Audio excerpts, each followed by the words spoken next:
Hello friend, जय श्री कृष्ण। आज बनाईशुं आपणे मैसूर पाक।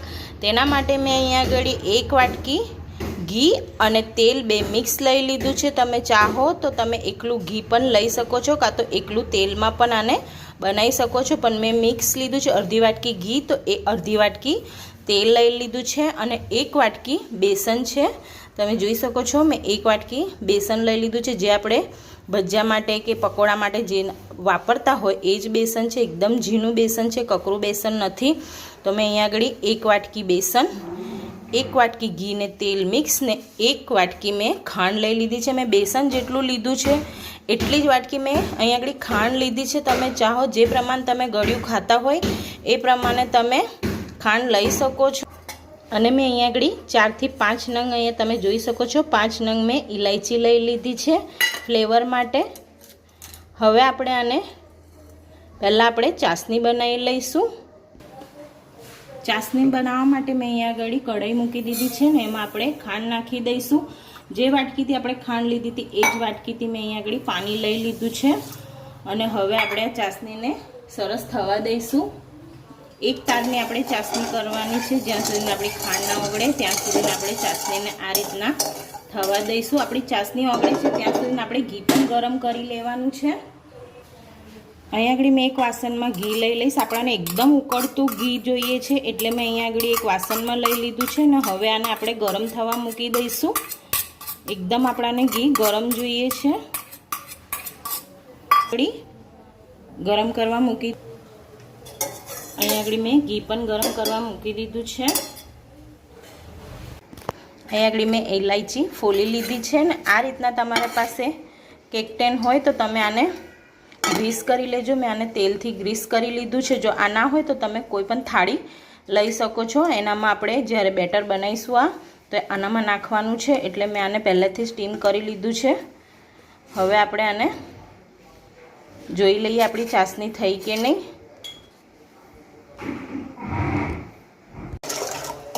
તમે જોઈ શકો છો આપણી ખાંડ હજુ ઓગળી નથી। મેં ગેસને હવે ફાસ્ટ કરી દીધો છે ને આપણે સરસ ખાંડને ઓગળી જાય ત્યાં સુધી એને હલાવવાનું છે અને આ રીતના એક તારની એને આપણે કરવાની છે।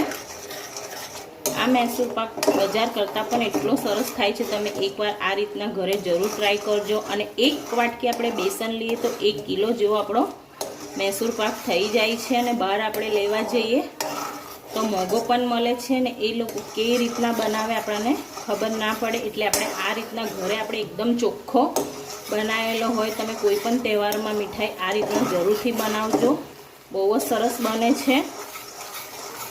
હવે આપણે એમાં ઇલાયચી નાખી દઈશું અને ગેસને આપણે મીડિયમ કરી દઈએ। તમે જોઈ શકો છો આપણી સરસ ખાંડ ઓગળી ગઈ છે ને એક તારની ચાસણી આપણી થઈ ગઈ છે આ રીતના। હવે આપણે આમાં બેસન નાખી દઈશું। મેં ગેસને મીડિયમ રાખ્યો છે। હવે આપણે ધીરે ધીરે કંઈ આ રીતના બધું બેસન નાખી દઈશું। સહેજ પણ ગુટલી ના રહે એ રીતના આપણે બેસનને એક રસ આમાં કરી નાખવાનું છે। સહેજ પણ આપણી ગુટલી રહેવી ના જોઈએ બેસનની। ગેસને મીડિયમ કરી દેવાનો છે અને સરસ આને મિક્સ કરવાનું છે આ રીતના। જો તમને આ રીતના ના ફાવતું હોય તો તમે બહાર જ બેસનને સરસ મિક્સ કરી દેજો। થોડું ઘી લઈ લેવાનું ને એમાં મિક્સ કરી દેવાનું આ રીતના। આ રીતના આપણે હલાવીશું તો સરસ આ બધી ગુટલીઓ જે છે તે બધી સરસ મિક્સ થઈ જશે આમાં। ગેસને આપણે બહુ ફાસ્ટ નથી રાખવાનો, મીડિયમ જ રાખવાનો છે। બેસન જરાક પણ નીચે ચોંટવું ના જોઈએ, બળ ના જવું જોઈએ। 2 થી 3 મિનિટ આ રીતના આને આપણે શેકી લેવાનું છે। આ રીતના આપણે બધી ગુટલી જે બેસનની છે અને આ રીતના કરીશું તો બધી ગુટલી ભાગી જશે આમાં।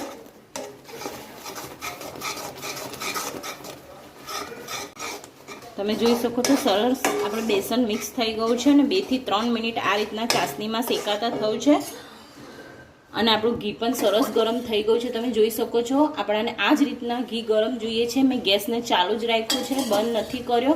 હવે આપણે આ રીતના એક ચમચો લેવાનો છે અને ચમચાના મદદથી આપણે આ રીતના એનામાં ઘી નાખતું જવાનું છે। આ રીતના બબલ્સ થવા જોઈએ અને આ સરસ આપણે આ રીતના એને મિક્સ કરતું જવાનું ને આ રીતના એને હલાવવાનું છે. આપણે જ્યાં સુધી બેસન ઘી ના છોડે ત્યાં સુધી આપણે આ રીતના લઈને નાખતું જવાનું છે ઘી અને ફટાફટ સરસ મિક્સ કરતું જવાનું છે. થોડું થોડું કરીને આપણે ઘી નાખવાનું છે. હવે આપણે ગેસને ફાસ્ટ કરી દઈશું.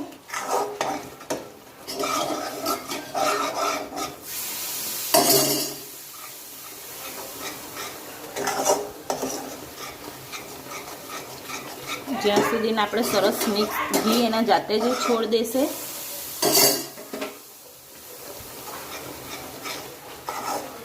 જોઈ શકો છો કેવો સરસ આપણો મૈસૂર પાક એકદમ ફ્લફી થશે ને એકદમ ક્રિસ્પી, ખાવામાં એકદમ સરસ લાગશે. તમે બજારનો પણ લાવતા હશો તો ભૂલી જશો એવો સરસ થશે. તમે એકવાર આ રીતના બનાવીને જરૂરથી ટ્રાય કરજો.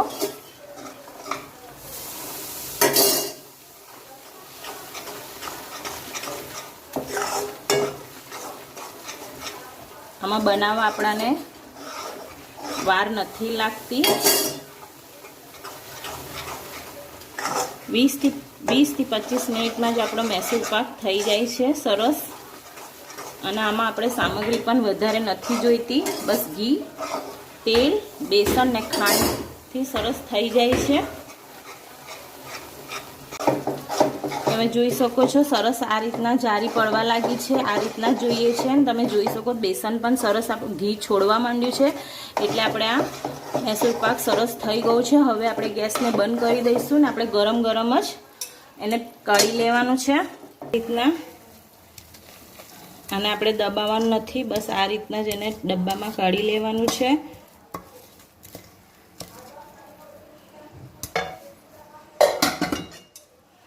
આ રીતના જ કરવાનું છે. અને જો ઉપર ઘી દેખાય છે, તમે કડવું હોય તો તમે કાઢી શકો છો. આને આ રીતના જ એને રહેવા દેવાનું છે તો જ જારી પડશે. ન તો જો તમે દબાઈ દેશો તો જારી નહીં પડે. એટલે આ જ રીતના એને ડબ્બામાં આપણે રહેવા દેવાનું છે. 3 થી 4 કલાક માટે એને રહેવા દઈશું. આપણે જ્યારે ઠંડુ થશે થોડું તો આપણે એને કાપા પાડી લઈશું.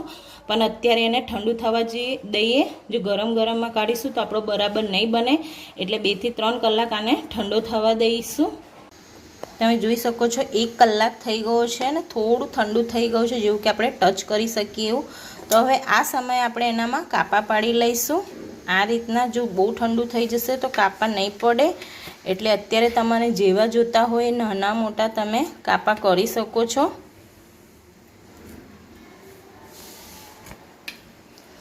આ રીતના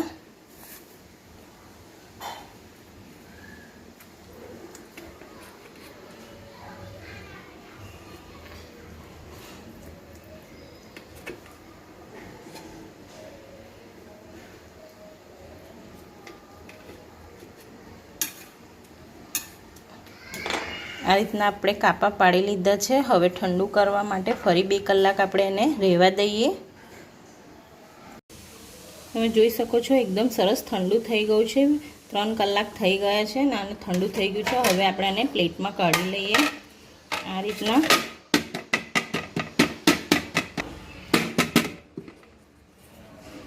તમે જોઈ શકો છો સરસ આપણો મૈસૂર પાક બનીને તૈયાર થઈ ગયો છે. જે આપણે ત્યાં ચીરા પાડ્યા હતા ત્યાંથી જ આપણે આ રીતના કરી લેવાનું છે.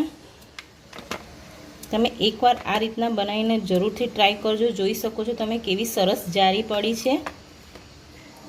ખાવામાં પણ એટલો સરસ લાગશે. તમે એકવાર જરૂરથી આ રીતના ટ્રાય કરજો. ને જો તમને મારા વિડીયો ગમતા હોય તો મારા વિડીયોને લાઈક કરીને મારી ચેનલને સબસ્ક્રાઈબ કરી દેજો. અને મને કમેન્ટમાં જરૂરથી કહેજો કે તમને મારી રેસીપી કેવી લાગે છે. તમે જોઈ શકો છો એકદમ સરસ થયો છે. બહાર બજારથી લાવતા હશે તે પણ તમે ભૂલી જશો. બહુ જ સરસ થયો છે. એકવાર જરૂરથી ટ્રાય કરજો. અને ખાવામાં પણ એટલો સરસ લાગે છે. ફરી મળીશું આપણે એક નવા વિડીયો સાથે. ત્યાં સુધીને જય શ્રી કૃષ્ણ.